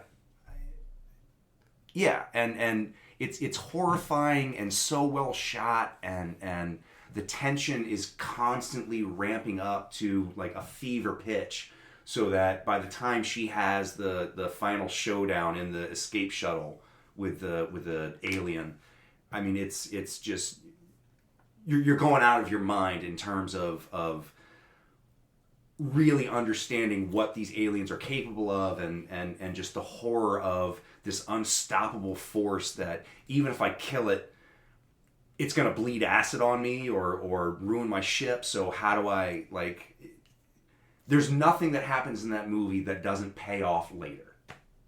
And that's really ultimately what you want in a horror story, is constant building of the stakes. I'm with that. Yeah. So Alien, I would say it's a pretty apt description. Yeah. And why you like it, yeah. Yeah. And again, let's see. Next would probably be... Well, hang on. Let me rephrase this. What are 5 movies that you like that are not named Jaws? Let me rephrase it. Well, let me just go ahead and cross that one off. Yeah. Okay. Just cross that one off. There you go. And we kind of already talked about this one, Silence of the Lambs, so I'm going to say that that's a gimme. Yep. Scream is another great one. Yeah. I mean, it's a good one. I think that it's a really great reimagining of the genre. It plays on all the old familiar tropes. I mean, literally there's... what's his name? Jamie Kennedy. Kennedy explains the rules of being in a horror movie, and then all of those things come to pass. Yeah. And when you have the brilliance of somebody like Wes Craven, who's been in the business and in the genre for so long, I mean, literally wrote the tropes that he later made fun of. Yeah. It's a really great comedic movie, especially if you know your movie trivia, your movie history, and sort of how we got to that movie. It works on so many levels. Even on the meta level, it brings new experience and new ideas to something that had been so weighted down by the tropes and the familiar cliches and the old familiar beats. Yeah. You know? I mean, he kind of gets the right to make fun of it too, so yeah. Again, because he built the genre, so yeah, I agree. I didn't know you were going to scream like that, though. But yeah, no, it's a good choice, though. Really one of my unsung heroes of that one. Then I'm going to go into The Exorcist, just because I love a good classic, really well-shot, slow-paced horror movie. As good as that movie is, nothing really happens until maybe the last 30 to 40 minutes. I mean, that's really when the exorcism itself takes over, and, you know, your mother sucks cocks in hells, and in Domini Patris et Filii et Spiritus Sancti, and, you know, all that good stuff. Like, that's literally the last 40 minutes of the movie, but they spend all that time building to it so that by the time you reach it, the payoff is so good. It's a good third act. Good third act, yeah. Yeah, it's a good third act, yeah. Yeah. But again, like, it's not like they just throw it in at the last third act. Like, they actually spend time building it up and researching and understanding that, like, okay, it's not a mental condition, it's not a behavioral problem, it's not solved by ADD or Ritalin or psychosis or whatever, so that by the time her head is spinning around and she's vomiting pea soup, you're fully convinced that, oh, this is absolutely 100% a demonic possession. Right. Yeah. Gotta watch that one. Yeah. Oh, have you not seen that one? Nah, it's been so good. I would say I have, but it's been so many years, I don't remember shit about it. I watched it way too early in my life. I'll put it like that. Okay. Yeah. Let's see. What else do I got? Army of Darkness. Okay. This is 5? I think that's 4 because No, you didn't count Silence of the Lambs. Okay, right. Okay. So I'm kind of cheating on... Yeah, you're good. That's what we do here. Yeah. Army of Darkness. I love a good goofy B movie. Yeah, and I think that Sam Raimi and Bruce Campbell are absolutely at the top of their game in this movie. It's great special effects. You know, great in terms of great bad special effects. Yeah. And yeah, it's goofy, campy romp through horror comedy. Why not? Yeah. Yeah, no, it's a good one. I mean, it's an all-time classic. Very quotable, you know. Yeah. It's been my friend Drew was a big fan of those, and so we watched them a lot at his house way back in the day. But I think everyone kind of had that friend in high school that was like, "Oh, we're gonna watch Army of Darkness and Evil Dead and all that." And so he was kind of that guy. It is one of those. It's such a cult movie that eventually you have to encounter it. Yeah, it's like Rocky Horror. Right. I'm not a Rocky Horror guy, but some people or Akira yeah. or Grease or whatever. You know, like list your cult classics. Right. No, that's a good choice though, man. Anything else? I think that was 4. And then I have and this will kind of tie in with something I want to talk about earlier. The Thing. We've talked about this one. John Carpenter's The Thing. Yeah, we've talked about this one on the podcast before, but go ahead. Is a brilliant, slow burn of a movie all about mistrust and not understanding who is on your side and deception and infection, and it's got great real life visual effects. There's almost, I want to say there's only 1 or 2 shots that were computer generated. For the most part, it's all practical effects. Still very gory and mind trippy. John Carpenter's The Thing. I watch that probably about once a year, and I'm constantly engaged with it and impressed at how good it is in terms of. Again, you have to watch it with the eyes of, I've never seen this movie before. Because once you know the twist and you know who's infected, like, it sort of loses a little bit of that. But if you can fool yourself into falling into the emotion that you felt watching it for the first time and not knowing who to trust and who's what and what the actual twist was, it's brilliant. Yeah, no, it's on the list, man. It's another one, I guess, me just shooting stuff down of things I haven't seen. But, again, we've talked about it before. I saw the remake, like parts of it on TBS, and I wasn't really paying attention to it. But sure. It was kind of one of those things that was on. I was watching it, but it was like, commercial breaks kind of take you out of it. So. Yeah, it is one of those, you do have to watch it from beginning to end and sort of stay in the same mindset of the progression of seeing the deterioration of trust within the tight-knit community. You know, it's a group of men who have been living at this Arctic base for the past like 9 months or whatever, and so they all sort of have their own interpersonal relationships, and then seeing the deterioration of that, and each one sort of turn on each other and the madness that creates. It's great. Riveting. Nice. All right, yeah. I think the other one I had, do you have a recommendation for something that's off the beaten path, or something that you would recommend, maybe? You can go anywhere with it, whatever you want. I mean, I know we've talked about it before, but The Witch. Incredible movie. The just watched that recently. Really? Yeah. That was the other one I watched recently. Yeah. Okay, good. Yeah, good. We've talked about it a lot on this podcast. Yeah. Again, it's a slow burn, but it really builds more on ambiance and the theater of the action, in terms of not so many jump scares. It's not people popping out and explicit gore. It's just more of a feeling of uncomfortability and not understanding exactly what the rules are, what the rules of the world are as they're happening, but they sort of pay it off and let you know as you progress further down the rabbit hole that like, oh no, these are what the rules are, and there are very serious consequences, and we all lead to, boom, here we go. Yeah. No, it's my favorite type of movie when it comes to the scary stuff, where it's just atmosphere. The atmosphere gets me more than it. That's why I love the original Resident Evil, like on GameCube and PlayStation. Like when they remade Resident Evil on GameCube, it was so atmospheric. Silent Hill. Yeah, even Metroid Prime. It's not a scary game, but it's atmospheric. It's like you're in it. There's a world to exploit, and it's like, oh, this is fucking frightening if I want it to be. I'm alone on this planet ultimately, except for everything trying to kill me. And you sort of discover how deep it goes and sort of the absolute terror of more conflicting entities being introduced as you progress, you know?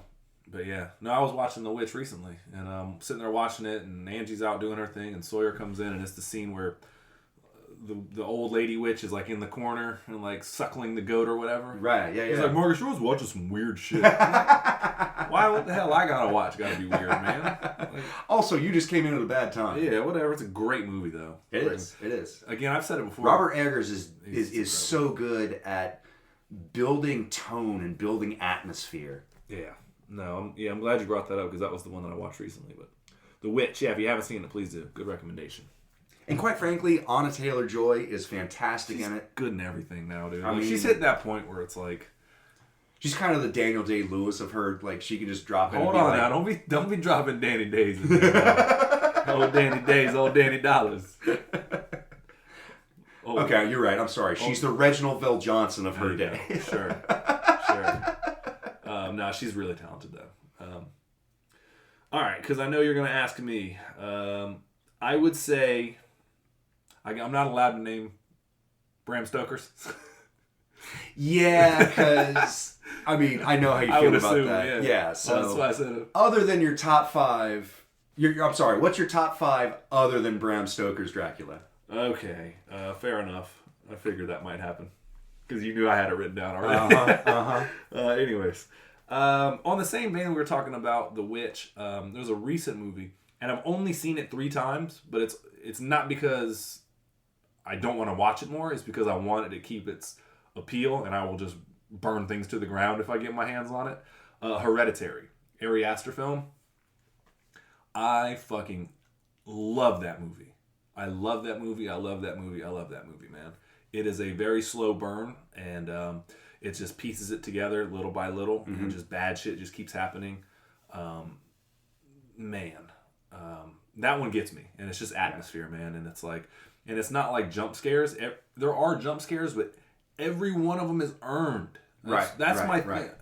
That was my thing in like a lot of these movies now, and I make the joke before. It's like, oh, the protagonist is wiping away steam on the mirror. Right. And oh, there's no spooky behind me. And then she goes to close the mirror, and then it's in frame all the time. It's like, get the fuck out of here. Right. And it's like, even if it makes me jump, I'm not scared. Like, that was why, to me, The Ring was a garbage-ass movie. A lot of people love The Ring. Yeah. I was like, what part was scary? The caterpillar? Like, I don't get what was scary. Like, when she came out of the TV. I'm like, you knew it was coming. Like, they pitched the whole thing of, like, you watch the tape. Like, now, did you ever watch the Japanese version, Ringu? I'm not that cultured. Okay. That one is a prime example of atmosphere versus jump scares, because although the Sarah Michelle Gellar vehicle tries to capture the original... No, The Ring was Naomi Watts. Was it Naomi Watts? Yeah, no, the one Sarah Michelle, that's a different one. That's Ju-On. No, Ju-On was The Ring. What was the Sarah Michelle Gellar one? Pause while we Google it. Well, I fucked that one up. We're back from our pause from Googling. Michael almost made the ill mistake of extending his hand to bet me on something that I knew the answer to. No, I was confused. She was in The Grudge. Right. And they came out around the same time. But no, The Ring, everyone was like, oh, it's so atmospheric. I'm like, that shit, it was boring as fuck to me. Like, the whole time, she's on, like, this investigative case of, like, what is it that's killing these people? And it's like, we as the audience know the whole time, like, it's the tape. Right. When you play the tape, it tells you when you play the tape, you die 7 days later. Right. And it was like, well, why is it? No, I got the mystery of why the girl comes out. It's like, I don't care. Like, and literally, there's a whole that whole problem could be solved by just being like, well, crack that tape, throw it in the ocean, and now nobody can ever watch it again. Yeah, there is a certain point to where Naomi Watts is convinced that the tape is killing people, and then she literally tries to hold on to the tape because it's evidence, and I'm like, no, just toss that away. Just get rid of it. Just and it was if it's a VHS. You know, if you run a powerful magnet over that, it erases everything. I'm about to go take me some Power Rangers now. No, I know that was a little bit of we were talking about Hereditary, but yeah, we're talking about atmosphere. Yes. Again, a lot of people thought that like The Ring or whatever was like atmosphere, and it was never that way to me. So like a lot of movies that don't earn it. Hereditary earns whatever jump scares comes your way. Sure. Like it's not like there's a scene. Man, it's hard to say, but like there's a certain character that's just hovering in the corner all of a sudden, and at that point you had never seen, and like all this really dark shit happens. Like this whole poor family's getting torn apart, and it's kind of tough to watch, man. Let me see, who is it? What's her name? God, what's the actress's name? Annette Coltrane. Annette Bening. Yeah, no, not Annette Bening. No, you're close actually. What's the cast? Golly, it's Toni Collette. Golly. Toni Collette, that's it. She's incredible in it. So close. Yeah. No, I knew it wasn't Annette Bening. No, Toni Collette is really good in that movie, and whoever the son is, he's not Dev Patel, but the other guy. But, they don't all look the same, Marcus. That sounded bad. But no, man, that movie gets me every time, man. I've only watched it 3 times because I don't want to ruin it for myself.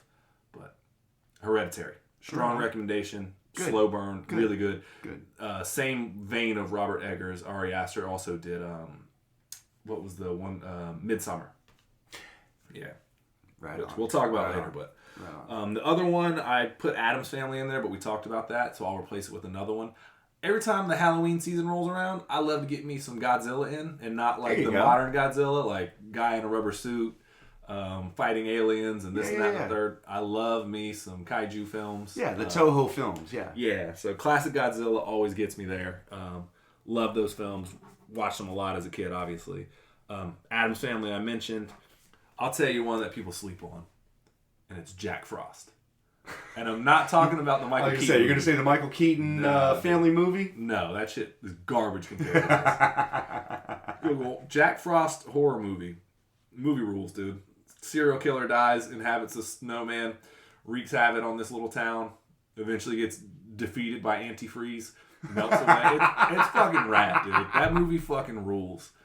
So it's basically Child's Play, but Snowman. Pretty much, yeah. Okay, cool. It's fucking rad, though. You can watch it between now and Christmas, so get it in while you can. See, that would also be one of my recommendations, is like, just go find the worst looking B movie you can find of like the horror genre, especially if it's from the 80s or early 90s, and just go for it, because I guarantee you're going to have a good time. It's either going to be so bad that you have to talk about it, or it's going to be so bad that it's awesome and you have to talk about it.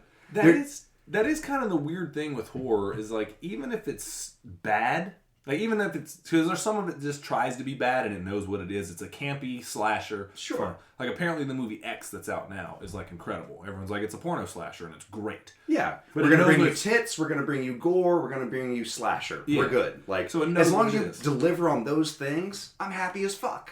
But it works in a weird way, because even the bad horror movies that like are trying to be good and scary, and it just end up not being good, are still kind of fun in a weird way. Yeah. You're like, that was not scary. Right, like, right. So I don't know, it's kind of a winning genre. That's why they kind of stood the test of time. So, I mean, it's the same reason why Blockbuster was flooded with all of these like third-rate production companies. Like, all they would do is either do like sexual dramas, or they would do horror movies, because it's very easy to get actresses to show their tits or get covered in blood. Yeah. And so that was their modus operandi, you know? Like, let's just churn out as many of these as we can, and eventually we're going to make money on one of them. Yeah, I mean, you work cheap, you work long. You know, that's what they say, you know. You keep working cheap and come in on time. That was my dancing name. I know, right? Keep it on time. Oh, man. The other one I'll recommend, number 4 on my list, is kind of the same vein, Leprechaun in the Hood. Those movies, after a certain point, I mean, it already jumps the shark in the first one. Sure. Like, but by like 3, 4, like when you get to Leprechaun in Space, it's incredible. Like it just fucking rules, man. But yeah, Leprechaun in the Hood is a great movie, and you see Warwick Davis rap at the end. And it's like, left in the hood come to do no good. Left in the hood come to do no good. And it brings the house down every time. I assure you of this. So 4 would be Leprechaun in the Hood. And 5, I have watched this movie so many times with my daughter, Isabel, to be blessed. Bustifer. Yeah, Bustifer Jones. Scooby-Doo. That's a great one. Yeah, James Gunn. Yeah. It is so good every time that Shaggy... Not just Matthew Lillard, but also Freddie Prinze Jr., Sarah Michelle Gellar, Claire Floridi. I was about to say, I'm looking at you. Hawkeye's wife. Linda Cardellini. Linda Cardellini, that's it. Yeah, she's awesome, dude. Yeah, no, she's awesome in everything. The whole cast is really good, man. Yeah. And, but every time Shag and Scooby get into the fart battle, my daughter just loses her shit. So, literally. Are you challenging me? Yeah. I can go all day, bud. The one I would recommend to somebody that's looking for a really fun romp that's surprisingly a good movie, though, in terms of recommendation, there is a movie out there called Ready or Not. And it is a really... Is it based on the Fuji song? No, I wish. Oh. No, actually, I don't wish, but... I'll read you the thing. It's... Here's just the synopsis. Grace couldn't be happier after she marries the man of her dreams at his family's luxurious estate. There's just one catch. She must now hide from midnight until dawn while her new in-laws hunt her down with guns, crossbows, and other weapons. Oh! As Grace desperately tries to survive the night, she soon finds a way to turn the tables on her not-so-lovable relatives. So it's like hide and seek, but like murder. Yeah, it's Ready or Not. They're the... Got it. Yeah, they're the heirs of a board game for like Mattel or Hasbro, whatever it is. Okay. And so the tradition of everyone's...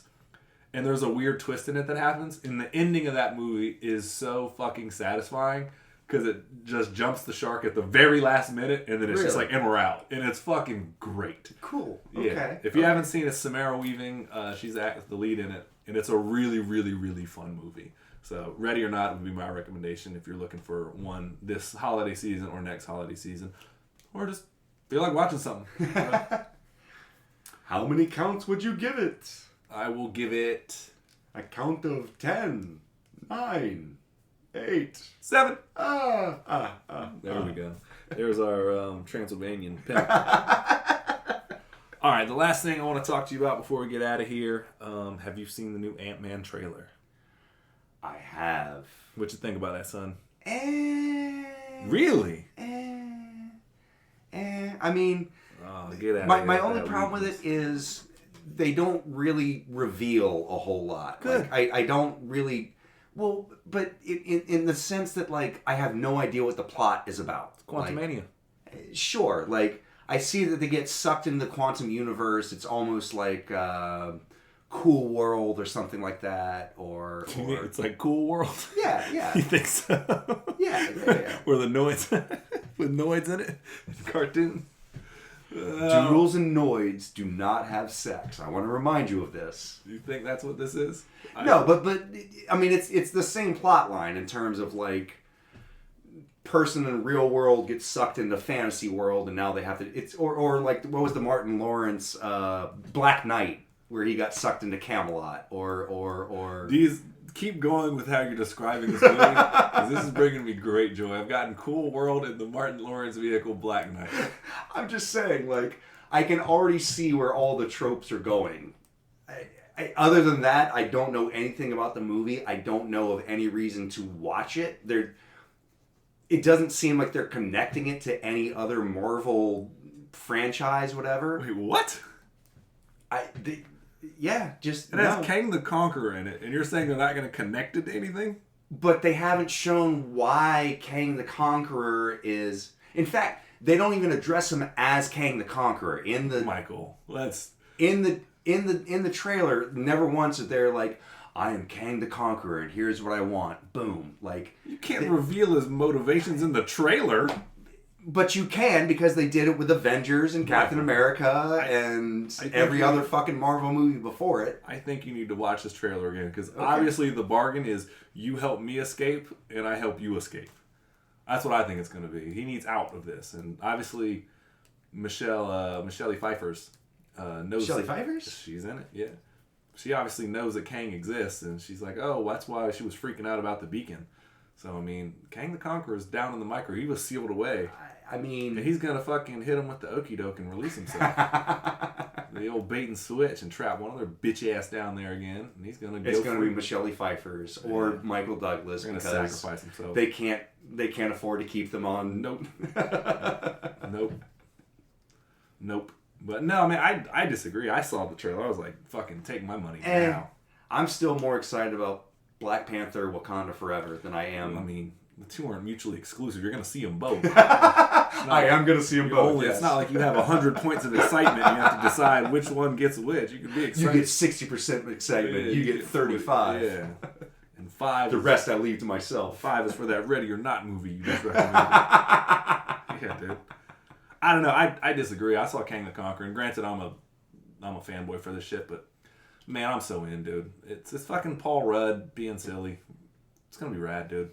And I don't know, man. I just saw Kang the Conqueror, and I'm all for it, man. And I think part of the way that Marvel's been struggling recently, personally, is everyone's like, we're still kind of caught up in Thanos, and everyone's like, "Oh, Thanos was the big bad." I'm like, he was really only in 2 movies. Like, right. I mean, he had appearances and other stuff. He was really only in 2 movies. But again, it was them building anticipation, building expectations. And when did they reveal Loki? At the end of Phase 1, right? Yeah. In Avengers, that wrapped up Phase 1. They're introducing Kang the Conqueror, and what is the new after the post-Infinity Saga? Right after. So this is Phase 5. So he, I think, this is my opinion, is the Loki of this upcoming next 3 phases. Like the how big, Loki led the big bad that's going to be constant through the rest of the series. No, you're not hearing what I'm saying. Loki led to Thanos. Sure. I believe Kang leads to Doom. Oh. That's my thoughts. You talking about Dr. Victor Von? Dr. Victor Von himself. That's my thought. And even then, Kang the Conqueror is a bad motherfucker. So right. And they do. Everyone like compares him to Doctor Doom. Where like he's weird because he's a major threat in the comic books. Like if he shows up, like a Jonathan Majors threat. Oh shit! I burped when that happened. That was so good. Which, by the way, you see the Creed 3 trailer? Yes. That motherfucker is yoked. Yes. Holy hell! I am so excited for this. Like. And it's directed by Michael B. Jordan. Yeah, like take my money. I absolutely want to see what he can do. This is him taking control of his career and being like, oh, I could just do Rocky movies for the rest of my life. And it's like, I mean, I'm sorry, Creed movies for the rest of my life. Same thing. Yeah. But no, it's fine. I mean, before we get back to Ant-Man, but like he's taken the tropes and like everyone's like, oh, it looks formulaic. All the Rocky movies at a certain point were he's like. The tropes work. You don't have to fucking... Is Rocky going to beat this new opponent? Let's find out. Like, oh, that's tougher opponent this time than it was last time. This one's more personal than the last time. Like, fuck it, man. Keep that shit coming. I love this franchise, but... Yeah, Jonathan Majors, he plays Kang. That's where that... I know that was kind of a free thought for all of you out there that don't know how we got to that. Follow along. Keep up. Jonathan Majors plays Kang. He was also in the Creed 3 trailer and looks yoked. But, dude, I don't know. I saw this trailer. I was so fucking excited for it, though, man. I think all the symbolism of the rings, and like they talked about at the end of Shang-Chi, like these rings are calling to someone far out there, and the ring, the gauntlet in Miss Marvel, the amulet or whatever, the bangle or whatever. I think it's all coming together, man. So when you said, I don't think it ties into anything else, I'm like, no. I just mean based on the trailer. Like, me personally, I see where it's going. But based on the trailer, they didn't give me any indication of why this is important. It just seems to be people out of space, out of time, which is okay. But if you're going to lay the ground for Kang, you need to start doing it now. They have, though. In the Disney Plus series... But most people don't watch that. I have faith in them. They do. They have a lot of... Listen, Kevin Feige has a lot of wiggle room with me. Yeah. I trust him. I'm just saying, based on the trailer, I don't. There's not a lot of appeal other than like, oh, you have to have known everything else that's going around in the Marvel Universe to understand what's going on in this movie. And if you haven't been, then there's not really a lot of appeal to that. Let's be real here, though.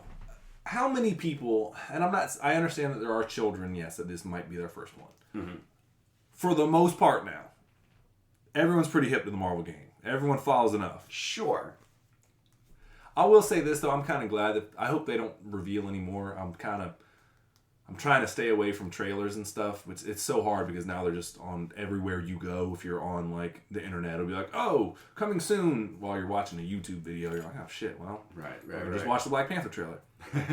Like for example, in Thor Ragnarok, if they would have never actually shown the Hulk, yes, like if they just would have hinted at the doors banging and you see the green smoke, you'd have been like, that's the Hulk. Like it's gotta be.